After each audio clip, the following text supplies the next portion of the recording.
What's up, YouTube? I'm Wel-Don. Welcome back to the channel Well-Done Tanks. So I've been working on the fish room for the past couple days, kind of, just pushing things out, getting projects done. We've actually got a few tanks on the breeding rack. Got some things plumbed, but tonight, I really want to get a tank going. I really want to escape a tank. I want to get life in a tank, and I honestly it's what I've wanted to do all weekend.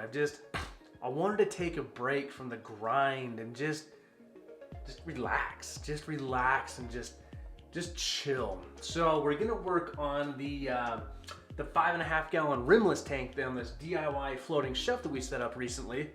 And this is gonna be a complete, well, I'm gonna try and make this a nature-inspired tank, like a nature-inspired setup. And this is really, I got the inspiration, the idea for this when I toured Jared Garner's fish room and H20 Aquarium Services, and I highly recommend checking that video out. Man, that was just one of the most chill fish rooms, and Jared's a smart dude. So please follow H20 Aquarium Services on Instagram. He posts up some incredible content. I will be leaving links for a lot of the videos that will be corresponding with this tank build. And as always, Adam with Houston Manzanita came through big for us. So we're going to be using the small piece of spider wood that we unboxed. I'm really excited to get this going in there for the hardscape. And then he also sent us out some killer gray Cereus stone. Oh my gosh, this tank is dying to have some of this in. I mean, just big piece. I got some other big pieces too, or some relatively big pieces I need to go bring down here. But then we even got like these little miniature mountains. So really excited to get going working with this, and I can't thank Adam enough for helping me out with this tank and just sending me some killer product. So again, Houston Manzanita, check out his website houstonmanzanita.com. Using the promo code Wel-Don20 will get you 20% off his entire website, not just hardscape materials. So I can't thank Adam enough for allowing us to use that promo code. Check him out. He's got so much product you can find. And then the other items we're going to be using on this is I'm actually going to make this a dirted setup. So this is just 100% organic potting soil. And it's in a bag because I was working with it last night and wanted to kind of retain some moisture. But I went through and I sifted it. So I sifted out all the large material, and then we're gonna be capping it with just some river pebbles. Just nothing crazy, something fairly cheap. I think I found on Amazon actually. So just kind of a simple setup, but I'm so excited to get this going. So wanted to bring you along. This tank is going to be a fairly simple setup. We are going to be using one of the Aquarium Co-op sponge filters. We're going to start with a USB air pump. This will be connected to the main air system once I get the rest of the tanks going. But for now, we're just going to start the USB air pump. And what am I forgetting? I just had, oh, right. For lighting, I want to do a bit of a review down this later in the road. I've always used, well, in the past I've used Finnex Stingrays. I can't say I've always used. I've had great success with Finnex. I really have. I think for a budget option light, Finnex Stingrays are incredible. So I actually purchased the clip-on version of this, and it's doing really well for the tank. So I'm really excited to get some plants in here, which I have. Again, the plants came from Jared. Very kind to send me home with some killer plants. And this is actually the tank that I purchased on my drive home from Jared. So I've had this tank for a few months. It's finally time to get this going. So enough of me rambling. Let's see what we come up with for this build.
final product. And it's been a hot minute since I have actually scaped a tank, even attempted to. The tank just got done filling up, so there's definitely still some things to sort out. We know what that dirt we used. There's some floating junk on the top we're gonna skim out. I've got some of the devil duckweed that made its way into this tank, so we're definitely gonna skim that out. But guys, like just wow! Like, I cannot believe this is what I came up with. I mean, you ever have those times where you kind of step back, you're like, oh my gosh, like I actually just impressed myself. This is it. So this is, I'm in love. Like, this is incredible at how this came out. So kind of, okay, so okay. You can tell I'm really excited about this because I'm absolutely really excited how this came together. But I want to give you kind of another quick rundown, the plants we used, my idea behind this and all that. So again, all the wood and the rock in here, this is some gray Sirius stone. We have some spider wood right here, and then this big piece back here is a piece of ghost wood that actually broke off those big logs I unboxed. And that's all from Houston Manzanita. That is actually all from Houston Manzanita. And then the funny part is too, is like right over here, this Anubias is actually sitting on a piece of Manzanita wood that I broke off from a while ago, and that's actually from Houston Manzanita. So again, huge shout out to Adam. I mean, guys, these pieces just fit so well in here. And I don't know if you can kind of see, but right back there, we put the other little mountain piece just to give it just kind of a flair, different perspective. And then all the plants in here. So this is a Nubius Nana Petite that actually has grown a lot. I'm kind of surprised. It's kind of been through some rough conditions. All these plants haven't necessarily been in the best conditions. So this actually came from when we set up the world's smallest tank. I hung on to that piece. This plant up here in front is, I believe it's Micro Sword. And this came from Michael with Bay Area Aquatics, so huge shout out to him. This stuff has actually been sitting in my no filter tanks, my filterless tank. Kind of been getting shadowed out really bad by the floating plants, but it's hung in there. So I thought this would be a great opportunity to try and get some of that growing right up here in front. And then up here in the back, this is that weeping willow moss that we got from Jared. Or just willow moss that we got from Jared with H20 Aquarium Services. And again, guys, you need to check out that fish room tour.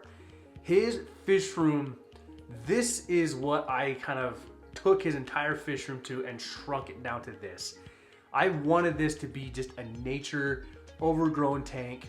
So it looks bare right now, but give it a few weeks and I hope that this moss is just gonna come weeping over this rock and this wood right here. And then if you scoot over here to the right, back in this corner is the Rotalia Colorado. And that also came from Jared. Now this plant is, again, all of these have kind of been in a holding tank. Is just, I've been working on getting things going. So I've had these plants since like March. And when they're in the right conditions with the right light, they get this nice pink hue to the leaves. And I think that's gonna happen in this tank. So I'm just overly excited.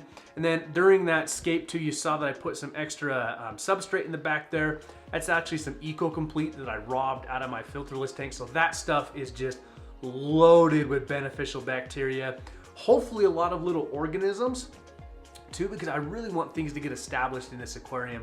And then all of the organic potting soil that we use down here, I want it to be a nice root feeding system, you know, for these Micro Sword here, but eventually for the Rotalia back there. But I wanted organic material in this tank in the hopes that we're gonna get a lot of little microorganisms and critters start growing in this tank. And I'm even contemplating on seeding this tank with Daphnia potentially. But I want this to turn into just, granted, not a filterless tank. We have a filter device. I want this to turn into just a nature-inspired tank. Jared's fish room was just absolutely incredible.